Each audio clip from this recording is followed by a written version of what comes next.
But when I got the chance to sit down with them and really hear their story, it was really a wonderful story. And so, first of all, I think it's two things. One, they're not only individually extraordinarily talented leaders, but as a team, as a couple, they're a powerhouse. But it's kind of interesting how they kind of came into the profession. They both have extremely strong corporate professional career backgrounds. He was a corporate manager with AT&T. She was a brand manager for Victoria's Secret, managed a $1.4 billion brand. She said, I got to fly around in private jets. It was cool. Until I realized what being a part of the corporate rat race is. Even if you win the race, you're still a rat. And the reason is because after running a $1.4 billion brand and flying in private jets, she said, I think there's a disconnect here because they're paying me $36,000 a year. And so as talented as they were individually, they both became a part of network marketing. He in 2004, she in 2005, and it was interesting because they were a part of the same company and didn't know it. They actually didn't meet in person until 2008. And they had moved from a company where they were just trying to get their feet or learn some basics. But then they met and became a part of an organization that then took off. And they had gotten their feet underneath them. And by 2010, they were really beginning to experience some tremendous success, or that growth of success, that realization that you've gotten over the hump and you're moving forward. They were beginning to understand the principles of coaching and mentoring, and it's more than you. It's about what you can do and develop in others. And all of a sudden, the income starts to accelerate. They get engaged in 2013, married in 2014, and in 2015, it all collapsed. Because, you know, the reality is it's not always the glory. It's always sometimes about the story. And what is it? It's sometimes you've got to bootstrap yourself and pick yourself up. You know, we started off with Calvin Day. He said he had to rebuild his organization 4 times. And so, in fact, they talked about it. They were very candid. He said, you know, our check was down at a level that was almost so laughable but they realized they had no other choice. But he said, I almost entered a state of depression where I found it difficult to, just be able to get back at it and go at it. But they finally struggled through that and realized, found the right situation. But the one thing they had was the knowledge that couldn't be taken, and the belief, once rekindled, that they could make a difference. And they say, they're on a run right now that they enjoy because of all the people that they're bringing with them. They now are in multiple 5 figures per week. And they're on the way to making a difference as their organization has grown to 12 or 13 countries around the world. And they are rock and roll stars. We're going to have so much fun with them because as a couple, they're extraordinary. Ladies and gentlemen, please bring to the MVP stage, Porshea and Jarrod Wilkins!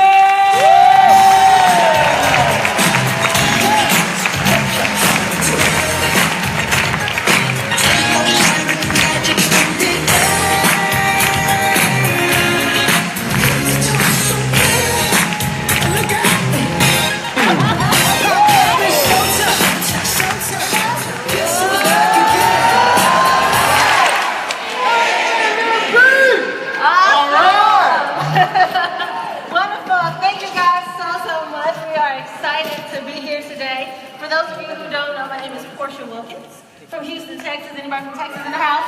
Woo! All right. We might be cousins. How you doing? Today is so exciting. They asked us, last year we were here, we were sitting in the audience, just like you guys, enjoying the stories and connecting with everyone as well. And then, this year when Lisa Grossman, shout out to Lisa, and our prayers are with her and her husband as he gets better. But she asked us to come and speak this time. And so, of course, we were excited that we made it here today. Our flight landed here today. If you take your notes, write down the word flight, please. When my husband speaks, he'll share with you what that means. And so, our flight landed here today. And we're just excited to be here to see familiar faces. Some of y'all can see this light is really bright, but I believe that there's no distance in the heart, and we'll be able to connect here today. When they asked us what we wanted to talk about and if we had a PowerPoint or anything, man, my husband and I, when we get together, we just do our thing. We just flow. Because I want to be able to just connect with you. Can we just have a conversation today? Is it all right if I share with you my story? Yeah. Our story? How about that? So, as he mentioned in the introduction, my background is in corporate America. And so when I got started in network marketing, I realized that there was really nothing wrong with me like my boss told me it was. And she was like, something's wrong with you. What's wrong with you? And then I got involved in network marketing. I'm like, I'm not the problem. You are. me, who suffer from this condition. I don't know if some of you guys have it. It's called boss-itis. Like, I'm just allergic to them. They just do something to me. And so getting involved in network marketing completely changed my life. Quick backdrop on how my husband and I met. He inboxed me on Facebook. Hey, you there? And I'm like, yeah. And he's like, I'm getting ready to launch a big project. Would love for you to come out and check it out. And I said, okay, sure, no problem. And how do you guys know that whatever it is you're going through something, in this industry you are taught, you are conditioned, you are drilled and trained to never show what you're going through. Yeah. You always have to have your best foot out at all times. You could be living in your car, but you walk into that briefing or that presentation in someone's home, or you get on that conference call and it's showtime, baby. You just automatically click on. But the problem with that, folks, is that, and I was talking to my sister Pasha Carter, earlier today, and so, well, not today, but earlier in the week, and the problem with that, whenever you are in that position where you are always on, when life happens to you, you don't know what to do. You are so conditioned to be on that when it's time to turn off, you're like, you lose it completely. And what you do in that moment, you suppress. You suppress the thoughts, you suppress the feelings, you suppress the emotions, and as a result, when life happens to you again, you don't know what to do again. It gets worse. Because one thing about history is that it always repeats itself. The difference when it comes back around is you. If the same thing keeps happening to you, it's because you're the same person. You didn't grow. You didn't learn from the experience the first time.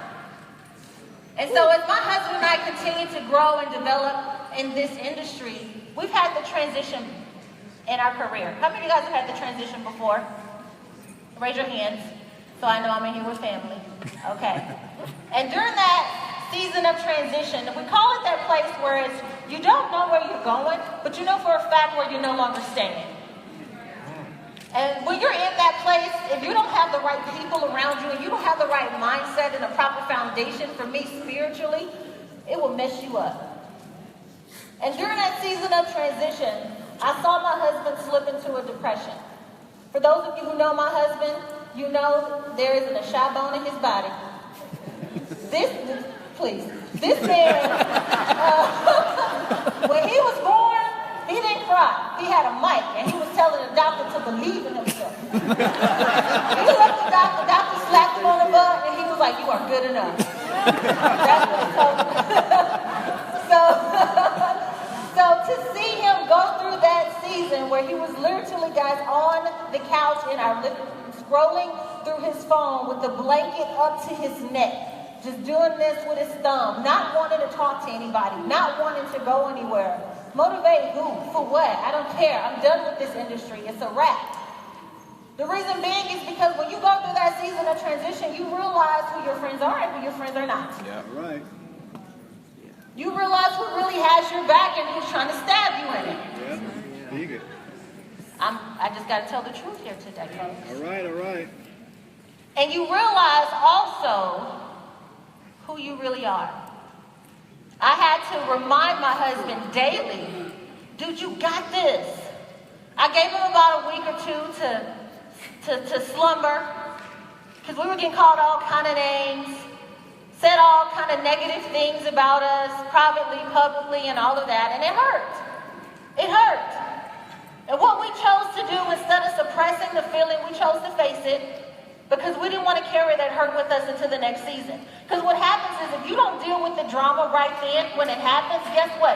You carry it and you dump it on your next organization. And you wonder why they quit. You wonder why they leave and go join somebody else. Because of how you talk to them and how you treat them. Let me tell you one thing that this journey has taught me. Title and income do not qualify you for leadership, for respect for leadership. Yeah. The title and your income do not automatically qualify you for leadership and respect. It's your character. Your character is more important than your coins. Understand that. It's not what you do in this journey, in this process, it's who you become. How do you treat people when they can't produce? How do you treat people when they choose to transition? How do you treat people when you're having a bad day? It's not my fault you and your spouse are arguing. Handle that and then come to the meeting and come right. ladies and gentlemen, because one of the problems or opportunities for growth in this industry is that it's so warm and fuzzy all the time. For many people, they build this business part-time. And as a result, when they come to their network marketing meeting, it's just fun. It's a way, it's a break from the reality. But for those of us who are out there building brick by brick every single day, for those of us where this is our livelihood, this is what we do to feed and provide for our family, it's a whole other ball game for us. Yeah. This is not a game, this is serious business. And you have to treat it as serious as it is. The second thing that this process has taught me is that an attack is proof that the adversary is confident in your ability to succeed. My grandmother told me a long time ago, dogs don't bark at parked cars. They only bark at the ones that are moving. So if the dogs are barking, honey, keep moving forward. That means you're doing something. That means you're progressing. And if your adversary, the opposition, is confident in your ability to succeed, what you questioning you for? Why are you looking at you in the mirror asking you if you can do it or not? You wouldn't have gotten this far if you didn't already have it in you. If you didn't have the power, the confidence, the tenacity, and the strength to make it happen and to get it done. This industry changes lives every single second of every single day in every single language possible. This is not something to play with, ladies and gentlemen. Either you're going to do what you need to do or get off the pot.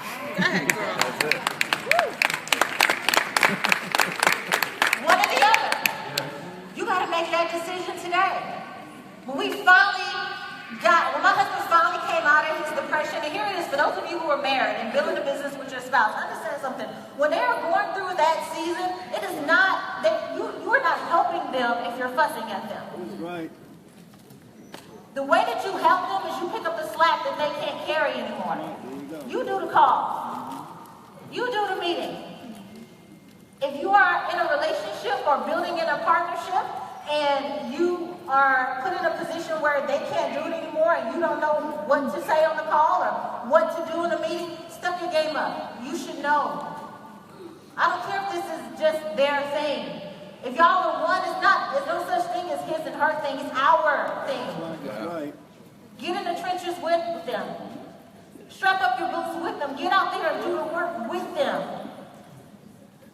And I spoke life into my husband every single day. I reminded him who he was. You're a leader. You're a champion. You're a boss. You don't need anybody to give you permission to do and be who you've already been called to be.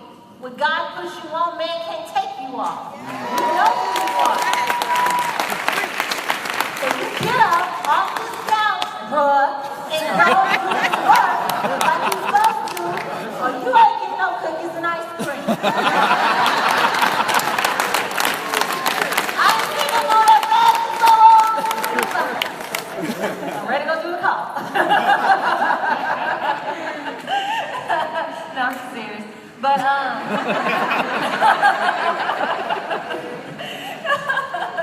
but you know, like you said, you know, we got married and life has just been it's been a great ride. Okay, it's been a great ride, and so I'm honored to be able to share with you all a little bit, get to know you guys, allow you guys to get to know me a bit as well. But I'm more excited about who you're going to get ready to hear from right now.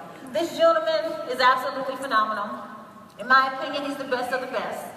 The most inspiring, the most motivating, the most intellectual man that I know. That's why I said I do. And he is all mine. I love him from the top of his head to the tip of his toes and every ounce of his soul. He is my chocolate man candy. And the leader of our home and the gentleman who stepped up and made a decision to be the man that you were created to be, despite the opposition, despite the pushback. You still stepped up, you made it happen, and you made me proud to build it for my last name, Wilkins. So ladies and gentlemen, my husband, Mr. Jarrod Wilkins.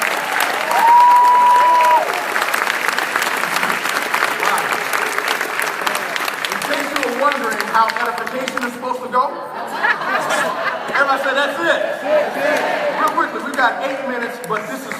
more important that we do this. I need everybody to stand up real quickly. Y'all are very pretty. It's very cute in here. It's very nice. But I need you to stand up quickly. And DJ, I need you to cue some music in a moment here. I need you to go hug 3 people. I need you to tell them, I'm excited about your future. Do it now. Let's go. I'm excited about your future.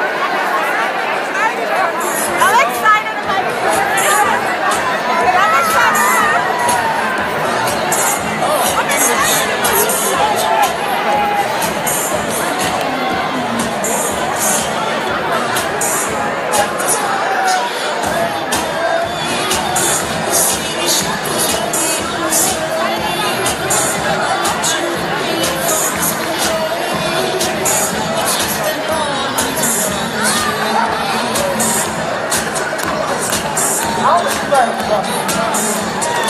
Alright, how do you feel? Keep standing. You can't give a presentation, sit down. Keep standing. How do you feel? Maybe after me say I'm fired up. I'm ready to go. Again, I'm fired up. I'm ready to go. One more time, I'm fired up. I'm ready to go.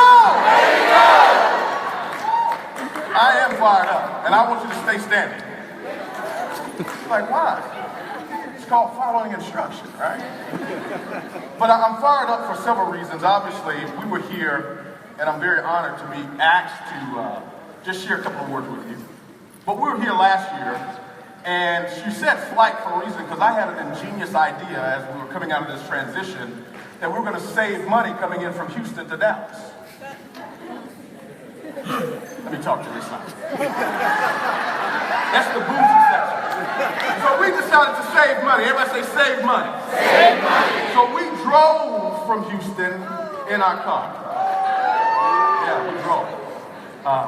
And the window broke. That should have been the first clue.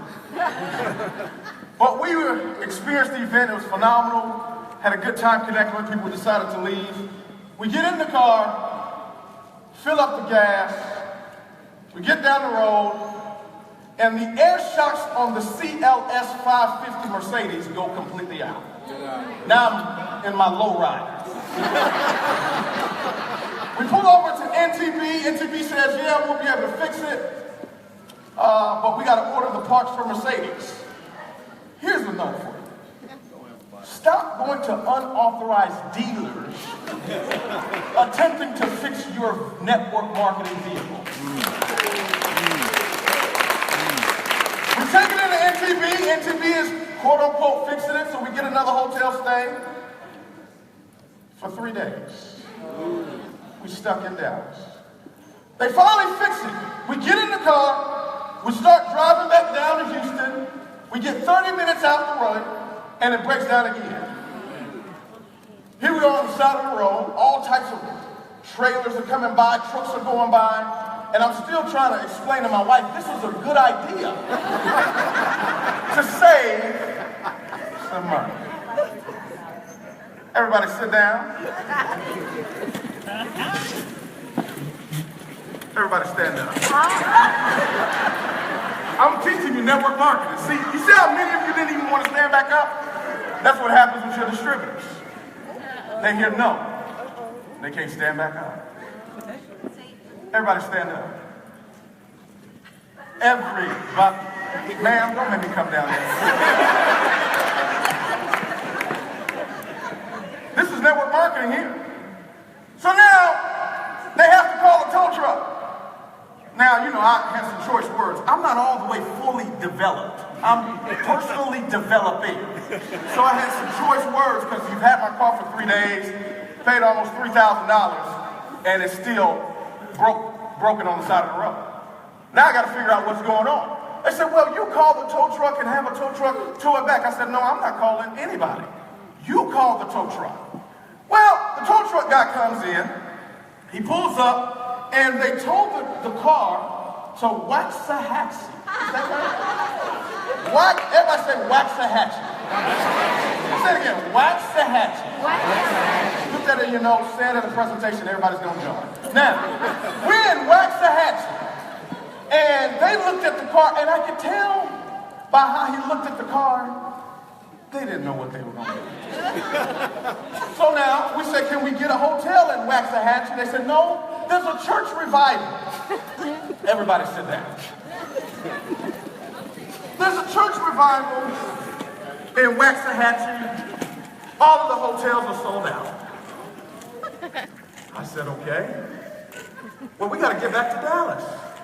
He said, well, we got a buddy of mine who I used to serve in the military with. He'll take you. He drives Uber part-time now. He's going to take you back. Now, this guy pulls up, and he's not a guy you would, yeah. But we got in the car. Everybody stand up. Some of you still sit down. Maybe that's why your volume. Yeah, I'm coming for you. I'm not scared of none of you. So now we come on back to Dallas, and now I have to hear my beautiful wife who believes in me, said all that beautiful stuff, say, I'm booking a flight back out. You can stay here with your little Mercedes. Now here's what happens with them market. Telling you the story for a reason. Everybody say, the breakthrough, comes after the breakdown. Are you with me? So here's what happens.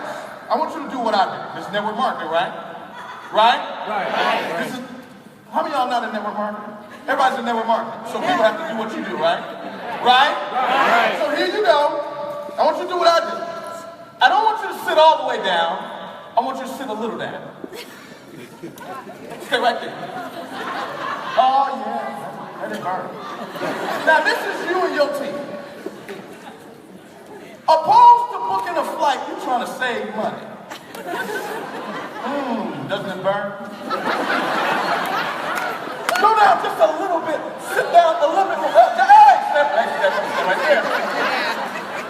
Oh, it gets a little bit tighter when you won't show the plan. You're on everybody's conference call. You're on everybody's Facebook Live. You're sharing and commenting, and you still hadn't talked to anybody about the business. Sit a little bit more down. Oh, stay right there. Oh, there it is. Now you're debating, should I run auto ship this month? Huh? But you still have cable. I'm trying to figure out how your cable bill is more than your auto ship is. Sit down just a little bit more. Oh, there it is. Now people quit. Ooh, it's hurting. They quit the business. They joined another company. Now you cussing everybody out. Now you quit. Now sit down. Woo. Doesn't that feel better? Everybody stand up. Now if you just would have paid attention to what your plugged in upline said in the very beginning. You heard what Margie said, massive action. You heard what Calvin said, the pressure produces the diamonds. Yeah. Everybody sit down. That's network marketing. God bless you. God bless your family. God bless you.